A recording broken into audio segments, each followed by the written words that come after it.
All right, everybody, welcome back to the vice presidential round of the 2022 UTD student government debates. With me, I have our candidate from the purpose ticket. Hi everyone, my name is Ishmerai Gonzalez. And from Brighter UTD. Hi, my name is Margaret Moore. All right, format's going to be the same as it was before. And without further ado, Margaret, go ahead and get into your opening statement. All right, you'll give it a 5 for. I think that was said very well in the first portion of the debate in terms of community, in terms of bringing students into the conversation in a meaningful way, and especially student government serving as that go-between of administration and student government.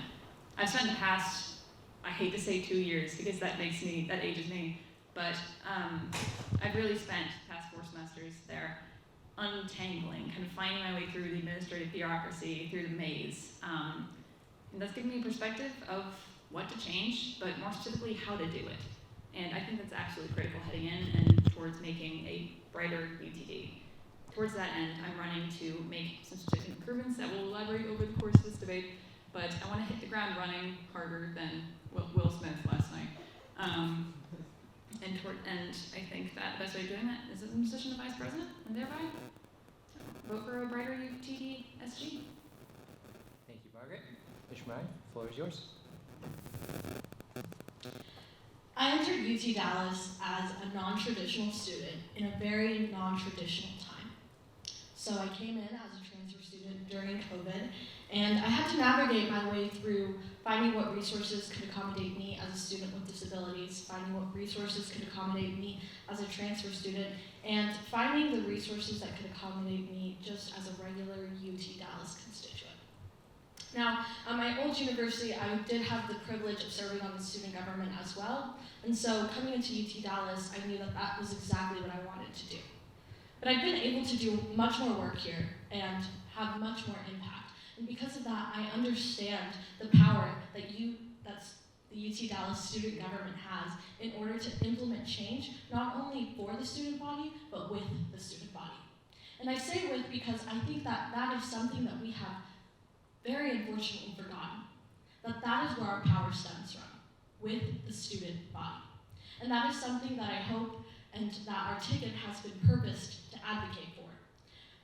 Making impact, ensuring accountability, and advocating for student demand.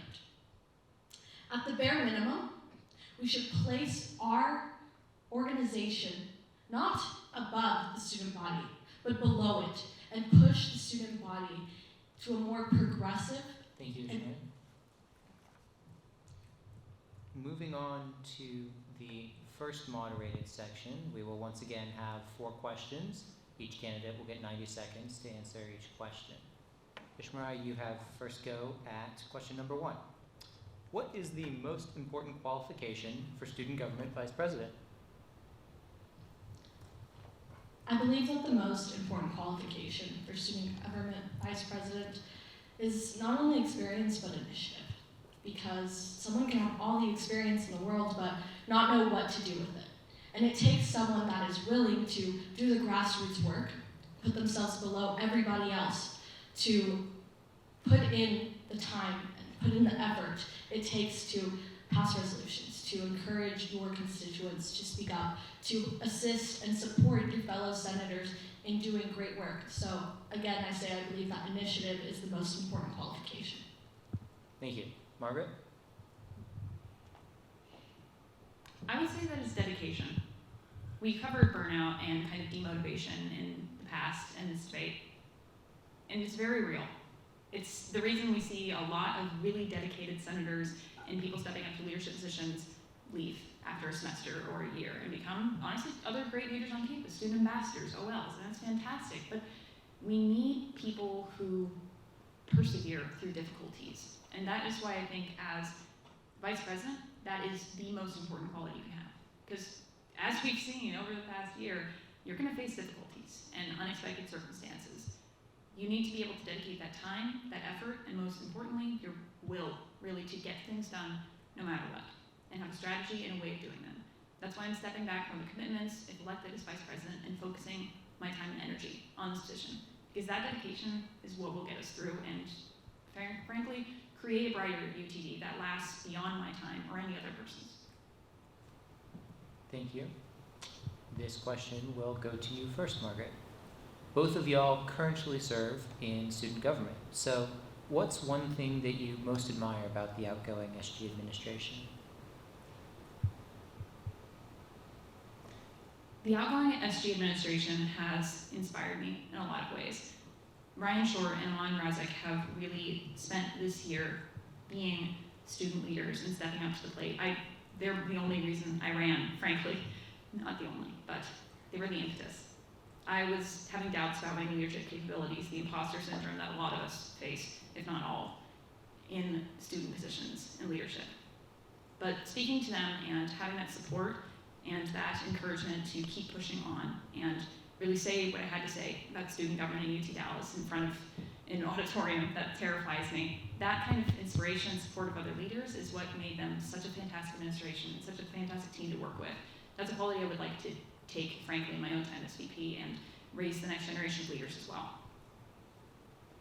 Ishmerai, what quality do you most admire? The quality that I most admire within the current administration is that of a collective support system. Right? There are times where our chairs might not be able to finish something in time or might not have the means and resources to do it. But another senator, such as Margaret, could recommend something that can better assist them in serving their constituents or getting their work done.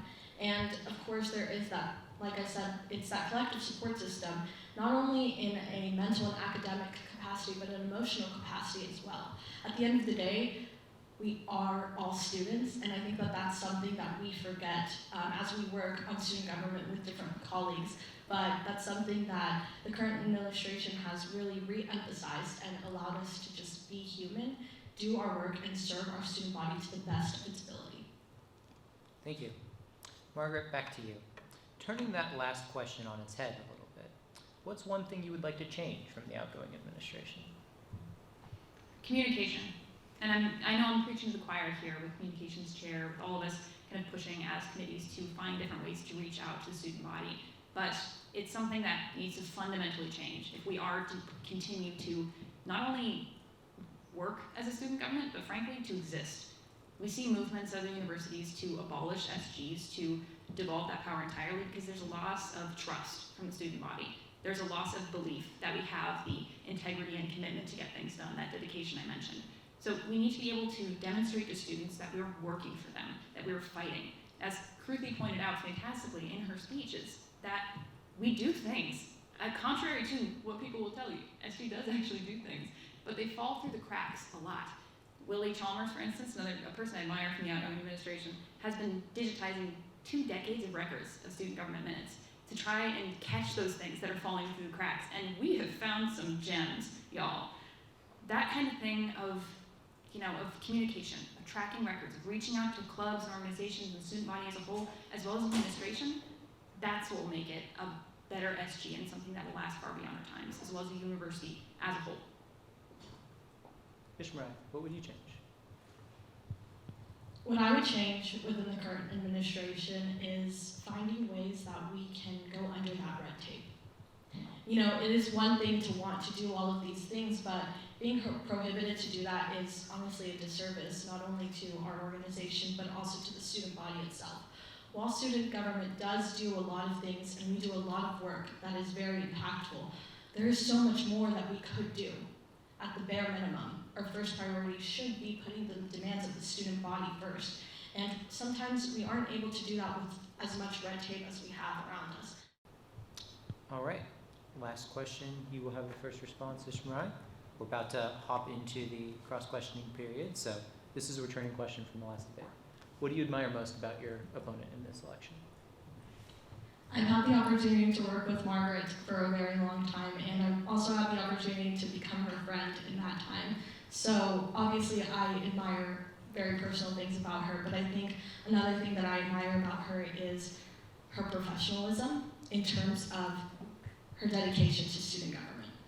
Margaret's definitely the person that you can go to if you need a resource. Margaret's the person that will reach out to a student organization and amplify their voice and she's definitely that person that you can go to if you need a contact for something as little as finding an organization on campus that promotes Taco Bell. She really does put her full heart and soul into student government, and it really shows within her work on her committee and her work as an individual senator.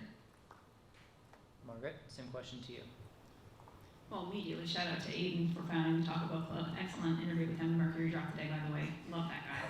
But Ishmerai, frankly, I really, really admire your directness and the way you address conflict with other senators and the administration as a whole. I think it's a wonderful quality for student government. And Kruthi, I really, really admire that very dedication that I talked about being so important. She has spent so much time in Senate passing these resolutions that have had such a critical impact on the student body. So as a whole, I think your ticket, the purpose of SG, pointing that out to people and being able to communicate it directly and dedicate your time to it in such a way is really inspiring. And I want to take, cues from that leadership experience, because that is just a wonderful thing you're pushing for in the student body. Thank you. That concludes our general question round, but before we hop into our 2-minute break, I have a bonus blitz question for the two of you. Just off the top of your head, if you could permanently resolve the UTD mascot debate, choose one, T-Mock or Tobor? Who goes first?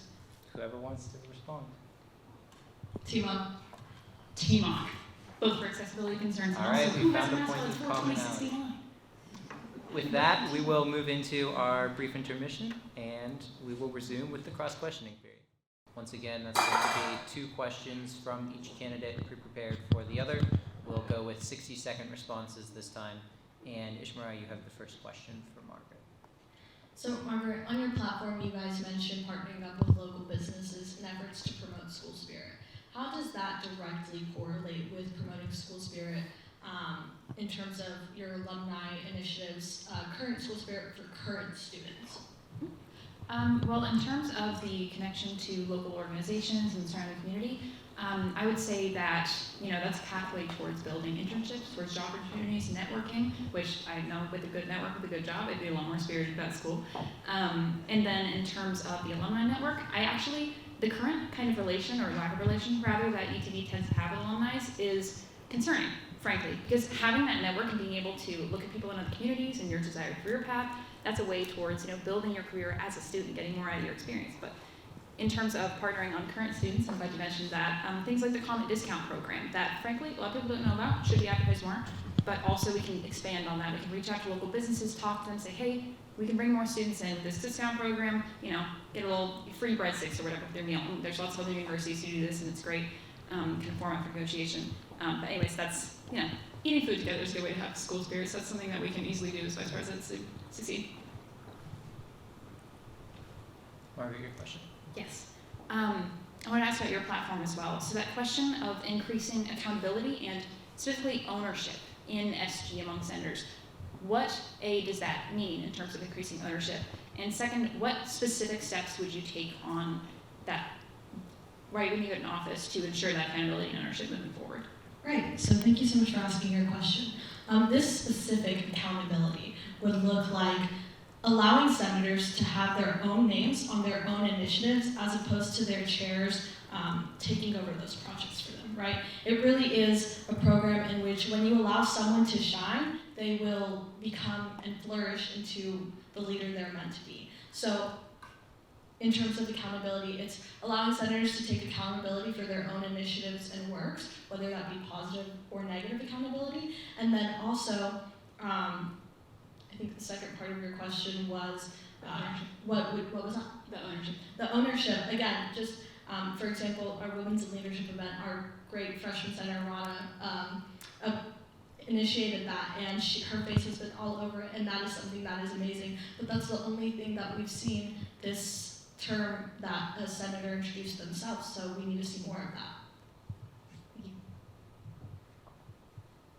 Margaret, you have another question? So another thing on platform specifics, in terms, you posted today specifically about promoting LGBTQ rights on campus and supporting those students. What specific steps would Purpose UTDSG take in office to promote the rights of LGBT students? Right, so we want to improve the lives of LGBTQIA+ students. So what that means is we want to create some kind of representative body that can give us direct feedback onto how to best represent them. Obviously, we have many students from that community on our student government, for example, myself, but regardless of that, we want someone that can give us administrational advice on how to best represent them in terms of feedback on our allocation, feedback on our initiatives, feedback on our resolutions, and working with organizations that surround that community, and promoting them, promoting their events, holding panels to educate the rest of students, staff, faculty, and administration on how we can make UT Dallas a more friendly and welcoming experience and environment for the students of this community. All right, Ishmerai, you have the last question of this section. So you mentioned wanting to tackle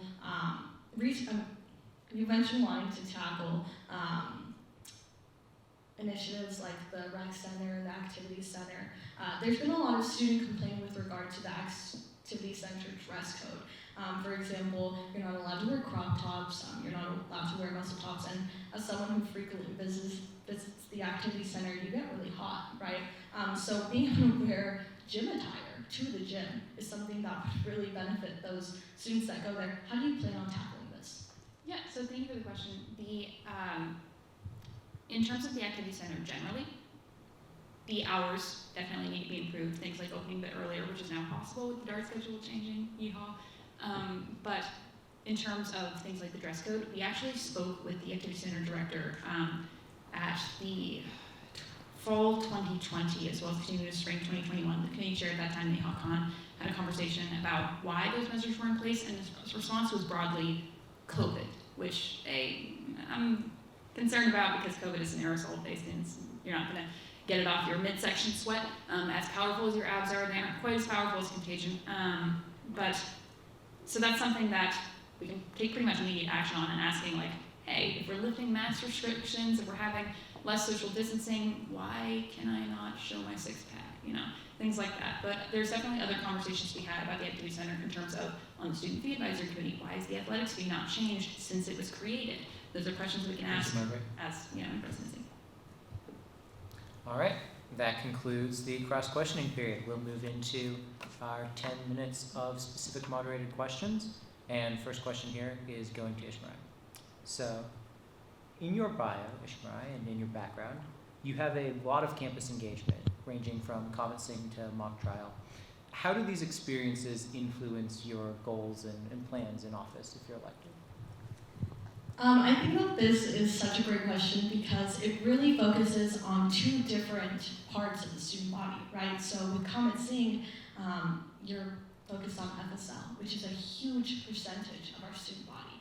And with mock trial, we have a plethora of different majors and different grades in that. And I think that because my experiences in these, in terms of leadership, I've been able to not only serve the people within these two different groups, but also get to know them more and get to know what they need, what student government can do to assist them, and how we can best promote them in terms of increasing student involvement in both of these different areas, and also highlighting the goals that these two different groups obtain throughout the year and as the years come and have gone. Next question is for you, Margaret. In your candidate bio, you describe yourself as the nerd who can get things done. What do you mean by that? Well, I am a proud member of UT Dallas nerd culture, and we'll continue to call it nerd culture because that's a compliment, frankly. Myself, I was never the jock in high school, and that has challenges, growing up as the gay kid in Kansas was difficult. But finding myself in reading, in online communities, in engaging with others over things like Minecraft servers, these are nerdy things that I think make UTD what it is, honestly. Eric Auberk wrote a fantastic article a while back on embracing the meme and the culture of UTD. when people ask you, like, oh, you don't have a football team, what's your school about? Esports, that's nerdy, things like that. That to me is such a marker of how unique and distinct our student culture is and can be on a national scale, of a way of promoting UTD as a place, as a haven for, the nerds. The nerds who can get it done specifically, because we're the kind of people who can analyze problems, who can take them apart at the seams and find solutions creatively. And frankly, I think it's a little bit better than a football team, even though ours is undefeated. Thank you, Margaret. This question is also for you. Pivoting a little bit towards your platform and your ticket. What made you choose to form the Brighter UTD ticket and run with Grace? So Brighter UTD, as Grace said, started the conversation with me as well. I was thinking about running, but I had my doubts, that imposter syndrome I already mentioned. I had a lot of things I wanted to push forward that didn't necessarily fall under the scope of student affairs. Because frankly, as Grace committee is, I love my team. Jared, thank you for being part of what we've made this year. There are projects I want to pursue that go beyond that, and vice presidency is a way to do that. Brighter UTD formed as a conversation with Grace about her goals, her experience as a grad student, and intersecting with different parts of campus, and our experiences coming together to create this vision for what UT could be, for a brighter future that lasts well beyond our time, and the initiatives we start now that could just continue growing and creating that brighter future. So, that conversation, I'd say, really inspired it. Thank you. And Ishmerai, we'll go back to you for the last question. A main purpose, or a main focus of Purpose's campaign so far has been the phrase student government accountability. You touched on the ownership side of this a little bit earlier, but also one of the things you outlined in your bio was to the students. And so I wanted to ask, accountability is a term that gets thrown around a lot. What are the plans that Purpose has to implement for ensuring that accountability becomes actionable? Sure. So accountability is something that is very important to me because student service fees pay our budget. And so essentially student government is using your money to work or not. And because of that, we should implement systems in place to ensure that this accountability is something that is feasible. And what that would look like is implementing new expectations for senators. And we would highlight those expectations within the initial onboarding of senators. That way they know how to do their job as soon as they enter student government, and then for the rest of their term, they can continue to do that. They've already had those expectations. And so if and unfortunately they don't meet those goals, there can be consequences in place to redirect them to better serve the student body or find someone that is more willing at that time to do so. And so a direct thing could be, like I said, onboarding in terms of our orientation or implementing rules and expectations. Implementing rules and expectations within the transitioning of different terms. Every term looks different, but having those standardized precedents within our student government is what's going to really implement that accountability. And like I said, that can look like rules, that can look like concrete standards and things of that nature. Thank you. That will conclude the moderated section of this debate, and we will move into the cross-examination period. Margaret, you'll have the first question. This will function the same as last time. So 30 seconds to ask, and then Ishmerai, you'll have 90 seconds to respond. We'll go back and forth for a period of 9 minutes, and then we'll move on to closing statements. Margaret, the floor is yours. Thank you. I actually want to follow up directly on the last question. So you talk about having accountability mechanisms and making sure that senators are doing what they need to do in Senate, or they should not be there. How do you supplement that with recruiting people into Senate? As a body that has a max membership of like 74, 75, but we only have about 55 sitting people, and frankly struggle with attendance and all of that currently, how do you ensure recruitment measures to make sure we're actually filling out that body? Right, so this can actually be something that we can take from our application process within student government, right? So there's two ways that you can be on student government. You can be appointed and you can be elected. I think that if you take initiatives from projects things like FSL, right? When you're recruited into FSL, you're essentially scoped out. You're asked questions to see if you're a qualified candidate before you're able to be elected. And so when we have these election orientation meetings, we should implement some kind of application process that, or some kind of maybe Q&A process that, you know, we reflect on the answers of these candidates that want to run, and we decide, you know, yeah, they can run. I mean, obviously anyone can run, you know, but publishing those answers. Different schools can publish those answers on their social medias, on their websites, things of that nature, and that really brings forth the question of having that that really brings forth the question of having that accountability within the student body and whoever they're running for, just like you would run, just like any other political candidate would run in the real world, right? You have to list your action items, you have to list your qualifications and things of that nature. Expecting senators to do that as they run for election, and also creating a better streamlined process for our application process in terms of being appointed on student government, and making sure that the exec has a really good standard of who we want representing our student body and how they can best do that. Thank you. Ishmerai, the question is now yours. So Margaret, one thing that you've mentioned in your previous answers is the advocation for school spirit. And as the student affairs chair, that is something that hopefully, I mean, that's something that you've been able to get done. Aside from the Blank Space project, what have you done to implement school spirit? So for this, I would 100% like to give credit to my amazing committee this year. They made Blank Space possible. It was through that team and that community that we got this done. Jared, as I mentioned, Allison Spadero, Mohammed from last semester's mental health project, things like that, as well as Julie and Andres Andujar, who did a fantastic job at making that event what it was and setting it up for what will be a recurring event now every year in the future. Now, in terms of what I've done in School Spirit Beyond Blank Space, this year has been tough for even more than just COVID. Coming in as student affairs chair, I didn't have any transition, I didn't have any onboarding process. I just stepped up. And frankly, it was a struggle. I've learned a lot. And that's why, especially, I want to give credit to my committee as a team that came together through that difficulty and still rose above to create something that will last beyond our graduations. That's incredible. But in terms of School Spirit Beyond Blank Space, I'm currently working on projects to reach out to student orgs in particular. We are setting up those traditions moving forward and looking into initiatives, for instance, to bring more clubs in contact with faculty and make sure that the students are getting engaged, getting resources, for example, for things they need. I can definitely elaborate that on further, and trust me, I have things to elaborate on it.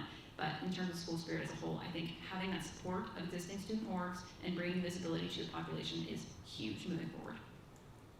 Thank you, Margaret. Question is now yours. Not to press on the issue of Senate accountability, but you brought up several things in your question, in your answer initially, that I am concerned about. When you talk about this more stringent regulations, basically, on people joining Senate, how do you recruit more people, though? How do you convince them to join? And second, what does that faster application, or how can the appointment process be even faster than it already is, as it is with you send in and then it's approved by the EC committee? Right, so that's where great initiatives like Meet the Senators come in, right? So I know of issues that are still prominent that people brought up to me at Meet the Senators at the beginning of the school year.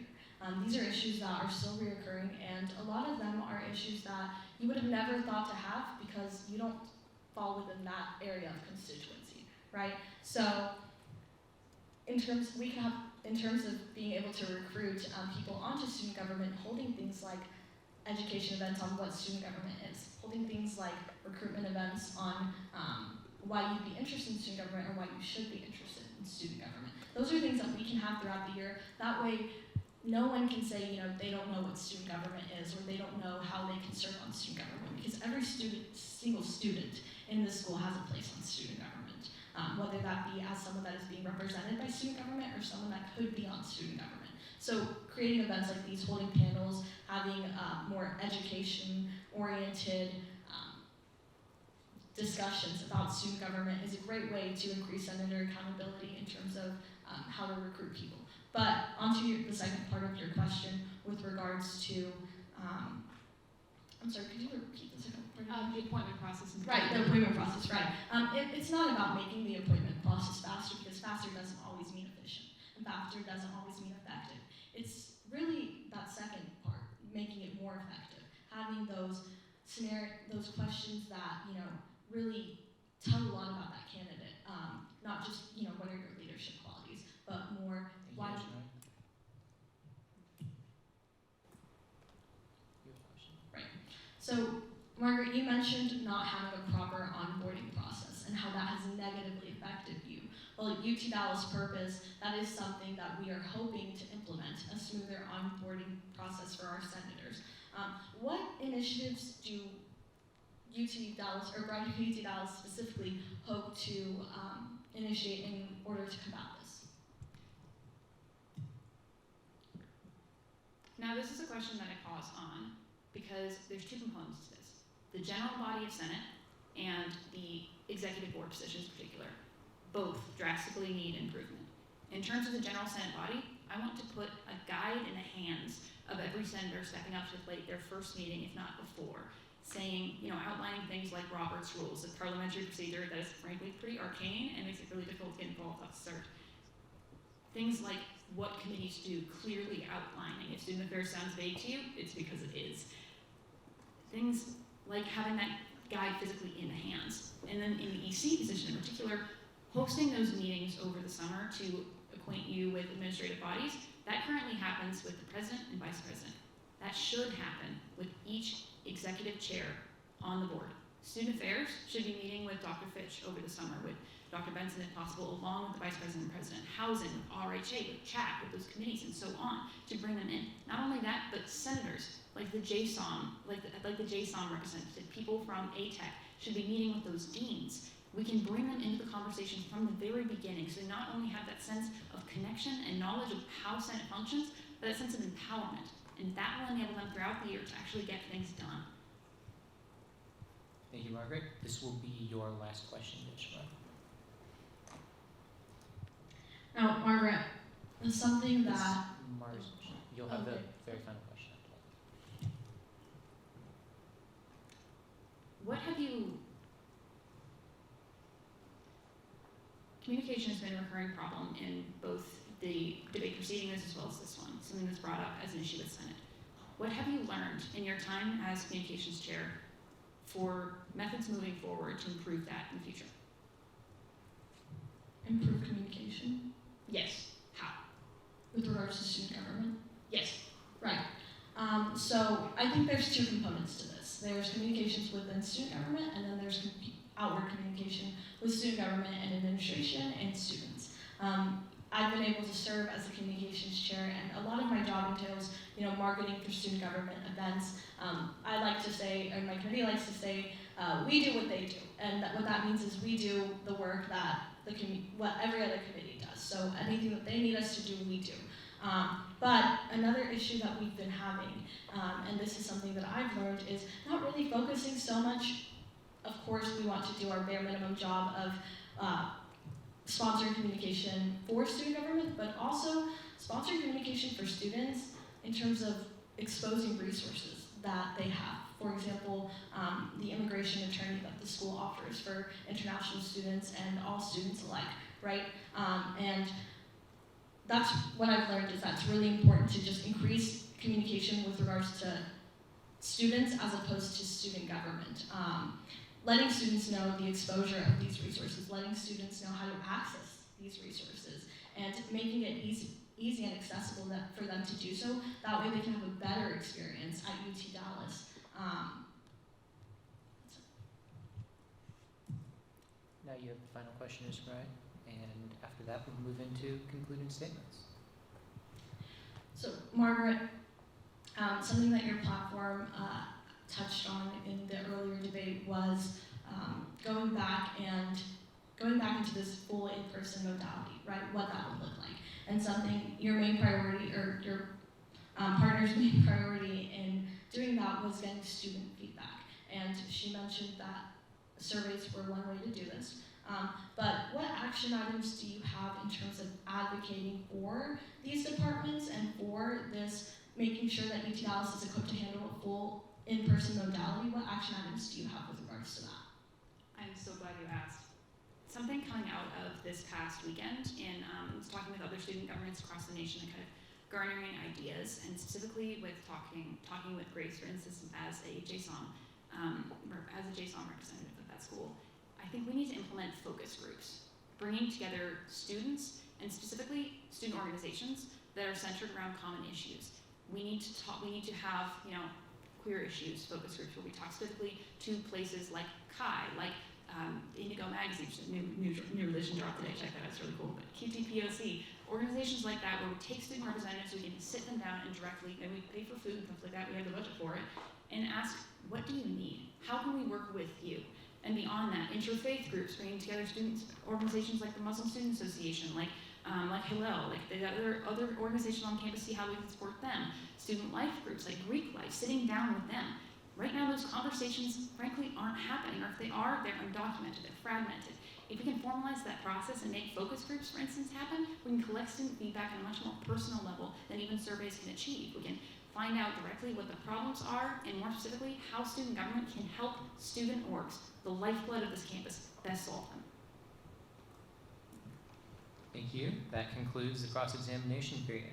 Now we'll move into concluding statements, and you have the first go, Ishmerai. Overall, UT Dallas' purpose aims to implement three things: impact, accountability, and ensuring advocacy for student demands. In implementing impact, not only do we want to make our projects bigger impact, bigger picture, but we also want to focus on those small initiatives, those reaching out to those smaller organizations on campus in efforts to, make school spirit better, make traditions higher, but also to ensure that resources are being more impactful and that students are being impacted by these resources in a resourceful way. In terms of addressing accountability, not only do we want to expect administration accountability, but we also want to expect accountability within the Senate and the exec of student government. At the end of the day, we're working for the students, and we have to work with them in order to ensure this accountability, and we also have to work together within student government to best implement it. And lastly, we want to meet student demand, especially going on into this full in-person modality. We need to make sure that UT Dallas is fully equipped to manage the student body as a full modality. And we now aren't even in a full modality, and we can't meet their resources. So how do we expect in a semester to catch up? There are things, initiatives that we have to do, and UT Dallas Student Government Purpose plans to do these things and advocate for these things, such as advocating for the increasing of budgets for different departments. Overall, at the basis of our purpose, it is the students and the student body, and how we can best serve them and do so in the most just way. Thank you. Margaret, you have 2 minutes.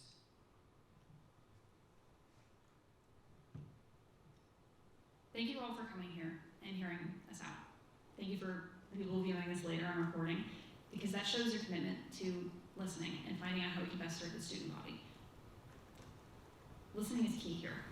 I think a main component of Brighter UTD SG is to have that conversation. I like how we talk about being the voice of the student body, and that's true. But that voice, if it's not a conversation, means nothing. We need to talk to student groups. We need to specifically look at what their needs are on campus, hold those focus groups, talk to administration, and make sure those contacts happen. Something coming out at the start of the semester, for instance, in events, was finding out that Student Counseling Center had no idea that 6 different mental health groups on campus, like Manmukti, like Active Minds, existed. And likewise, they didn't have contact. That's something where we can bring them together and have co-marketing on events, co-strategizing, meet a common goal and need on campus. Having that conversation is key. And it's something that student government, and specifically Brighter UTD SG, can accomplish.